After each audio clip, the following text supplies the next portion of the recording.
just the premier base issue trout rookie that exists in our world today, the Bowman Chrome Auto. This is again just the base issue example.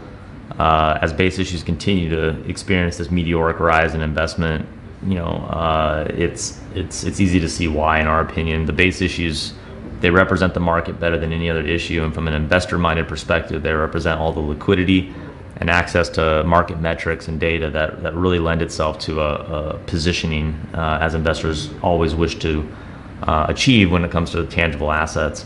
These base issues, they just seem to keep going up and up and up, and the hard reality is, even though they are more common, like in this case, this being the base issue, it's more common than, say, the refractor or X-fractor and on down the line.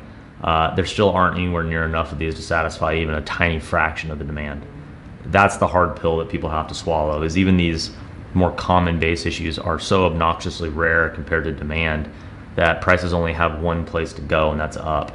And then when you factor in how some investors are willing to position themselves in multiple copies of it, there just aren't enough of these to go around. And so that's why we're seeing prices increase, and for all intents and purposes, it seems like that trend is going to continue.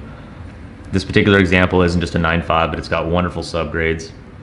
We have 3 9.5s and a 10, so it's 2 points above a base issue 9.5, or a base 9.5, you might say. The autograph is as perfectly struck as I think you can hope for from the issue. It's been assessed as a 10 by Beckett as well. So all told, this one just checks all the boxes that we want from an investment perspective, and nothing against the rare trouts that are out there in the market, but as it sits, if you want the best of the best, I wouldn't mind owning a bunch of these for the same price point as one of the rarer versions. I love the quantity aspect of the base issues. Edges were a 10, but frankly, just everything else about the card looks as close to perfect as you could hope for too. There's really nothing to show in the ways of wear.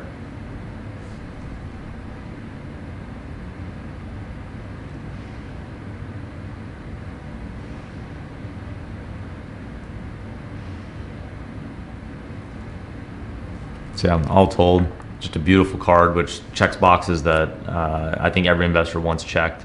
It's as liquid and pervasive a brand as exists in all of trading cards. Delighted to have this copy.